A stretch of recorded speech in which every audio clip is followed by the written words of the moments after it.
While you normally use a standard size piece of paper in a portrait format that is taller than it is wide, that's not always how we need to use a Microsoft Word document.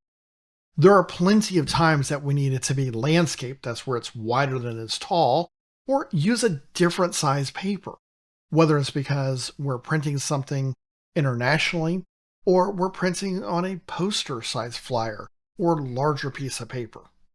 So let's take a look at how we can make those settings inside of Microsoft Word. It's real simple. And you can see here, I have my Microsoft Word document. Now, I'm going to simply go into Layout in my ribbon bar, and you notice I have several different options right away.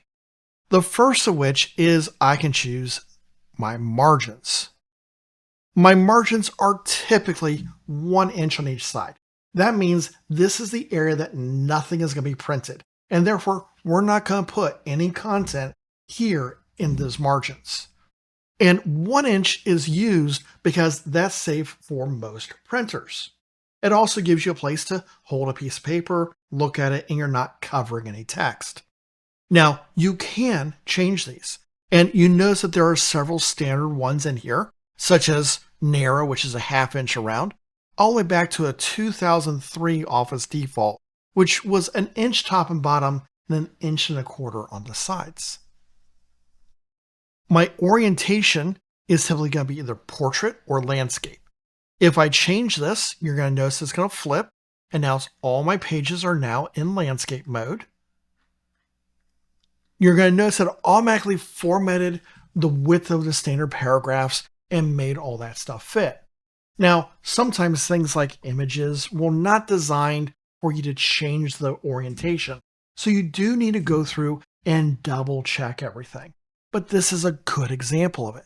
And if you don't like it, you could always switch your orientation back. You have size. You'll notice that we have here the standard US letter, and that's because I'm in the US, and so 8.5 by 11. However, I also have legal, which is a little bit taller, and I have things like A4, which is commonly used in Europe. You'll notice that it's a slightly different size, a little bit narrower, a little bit taller, but is standard used over there.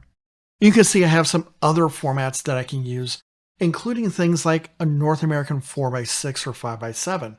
These are typically the size of a small image. You used to be able to get printouts like this of your pictures, but they can also be used for things like designing a postcard if you need to. If what you're looking for is not on this list, there is an option for more paper sizes, and you can go in and manually type something yourself or pick something from down here.